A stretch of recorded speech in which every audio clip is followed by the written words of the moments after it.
the construction of this defense? The defensive line obviously is kind of, you know, what you guys hang your hat on. You've been a big part of that. You've been around defensive lines, or, you know, for a lot of your coaching career. Just your sense of pride to see this develop, the defensive line develop into what it is, and knowing that you had, you know, you were in there with your hands. You did this. Well, I mean, we'll find out what this defensive line is all about this season.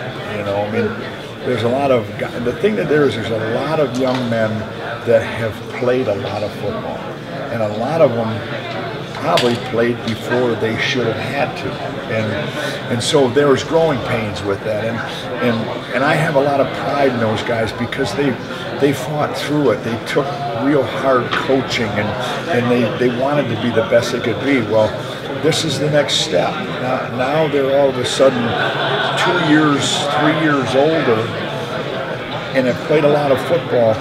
Now it's time to see how good they can be. Going back to when you arrived, you're taking over at, what was it, 118th? We've talked about this, a low-ranking defense, but now to see like the guys, you know, from the past recruiting classes. I know Chris was mentioned, you know, and Willie Henry and Taco, all those guys are getting mentioned. To be able to see them kind of progress now to the point where you always thought they were going to get to. Yeah, where you count on them to be. I mean, this is where we are now. The key will be, can these guys have the kind of season Mike Martin had? Right. You know, I mean, can they have the kind of season that the guys that got to that senior year or that redshirt senior year where they've had a lot of experience? Okay, now, if you had a lot of experience, let's see it. You know, and that's why I say this camp will be critical to get as good as we can get, and then when we play, let's see how we play. Let's see if we can be in that group. What was this past summer like for you?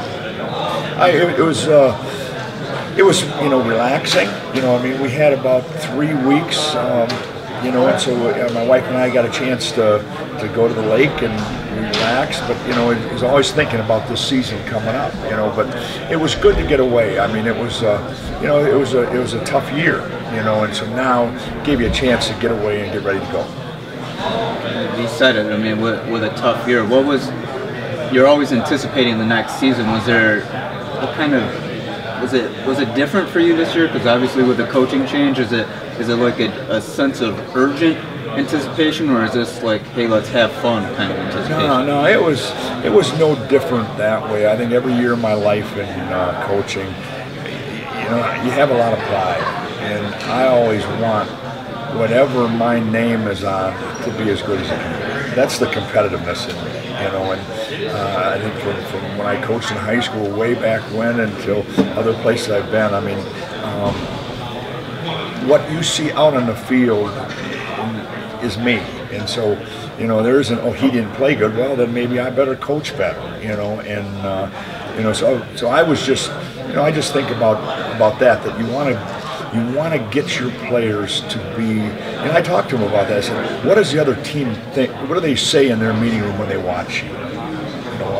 You know, I've sat in meeting rooms and pointed out guys, say, look at this guy's really good. I want other teams to say that same thing about us. I'll flip it then. What do you say when you watch your D-line? I see plays where this is what we're looking for. You can be as good as you want to be, and I don't see enough of them. I don't see them consistent enough, and so that's our job now, is to say, let's see this every time. You mentioned, and this is something I wanted to talk about, the coaching a lot from the high school ranks. You know, the Ravens. You know, you've been around Notre Dame, Western Michigan. What was there a particular moment in your life that made you decide, hey, I want to be a coach? No, I mean, I think I knew I wanted to be a coach when I got cut by the Redskins, and I came home and I said, I'm not going to be one of these guys that went from team to team. You know, I said, okay, if I can't make it, they're saying this team, then I'm going to coach. And my first coaching job, I took over a high school that had 23 kids out for football, and they'd won 3 games in 8 years. And in that year, we had won 5 games. At Riverdale? Yeah.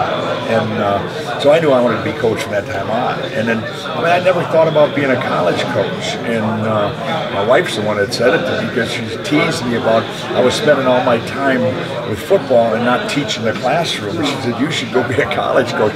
So then I became a college coach, and then all of a sudden, so he asked me, you should be a pro football coach. I said, no, I might as well try it. I want to try that. I've never had that, And so it's always been coaching has been coaching. The first job I ever had, I had the same feelings that I want these guys to be as good as they can be. This job, I want them to be as good as they can be. That's all that's ever motivated me. So whether it's a kid at, a kid at Michigan this fall, or a kid that was at Riverdale in what, 72. 72, okay. Yeah. So a kid from Riverdale or a kid from Michigan, it's the same. It doesn't matter. If you're a coach, when you put your name on that position, that's you. That's your product. And it's your job now to be able to get them to be as good as you can be. Now the difference in college, for example, and in the NFL, you can go pick guys that can get to where you want them to be. Sometimes, you have to say, I want you to get as good as you can be. But when you have talented players, then you want them to be, I want you to be very, very successful. I want you to be a winning player.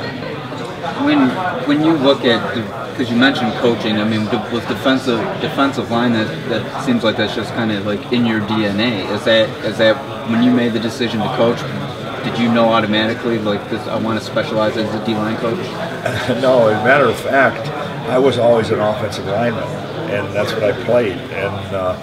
And when I went to the University of Illinois as a graduate assistant after coaching in high school for 5 years, I got there and there was a very successful coach by the name of Joe Novak, who was the head coach at Northern Illinois and did some great things. Well, he was a really, really well-known defensive line coach, and when I got there, he said, you played offensive line, therefore I want you to be a defensive line coach because you know what the offensive line does.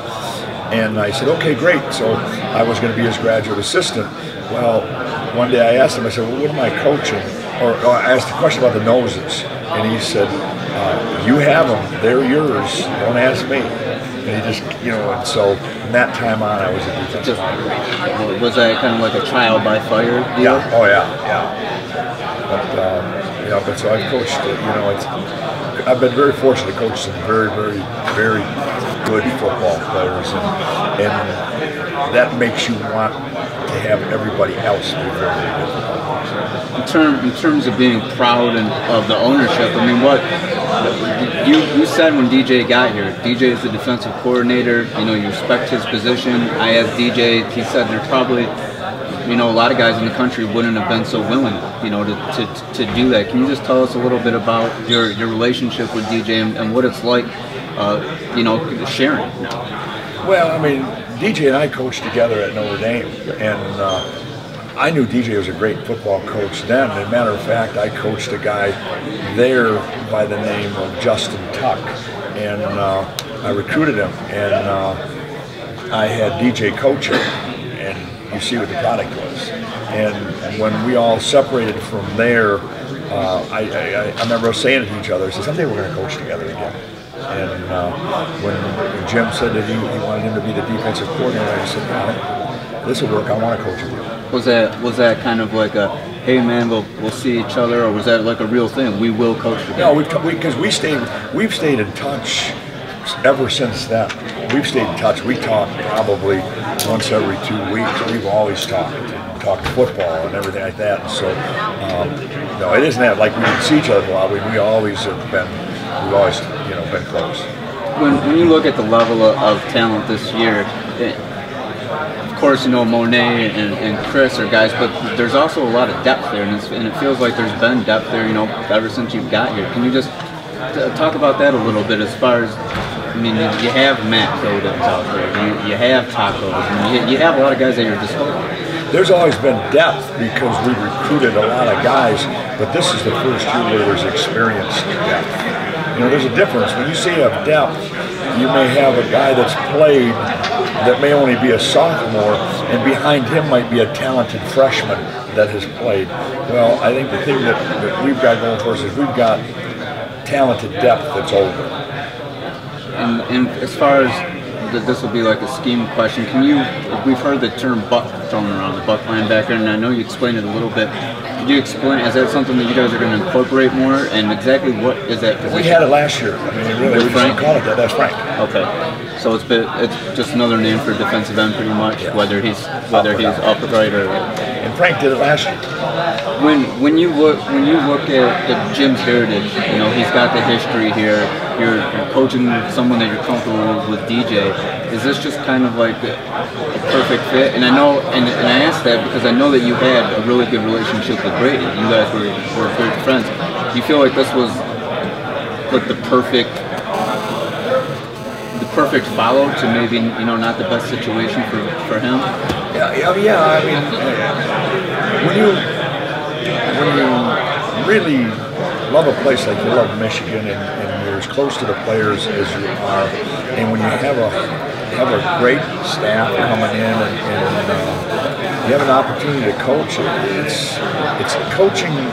You know, even though I look at it as being really different, coaching is still a job, and it's something you feel like you can help people do. You know, it's a job that I look at that you go to work every day and say, what can I do to help this guy? Probably what a doctor feels like, you know, but no, I don't ever equate ourselves to doctors, but that, you know, and so I keep looking at these kids. I recruited most of these kids. A lot of these kids, we've all been here together. Let's get them to be as good as they can be, and not let somebody else do it. And I guess to go back to that, let me reword it more clearly here. With you and Brady being friends, and then you see a friend lose a job, but then you see the quality of guys that are coming in now with Jim and DJ. Is that kind of like an ideal turnaround in your eyes? I don't know. I never looked at it that way. You know, I mean, it's, you know, in this profession, you're gonna at times lose your job. You know, and I don't look at it that way. I looked at it as, I like coaching the defensive line. These are kids that I know very well, and I want to help them become as good as they can be. And I love the community. You know, my daughter lives here, my family. It's just a good situation.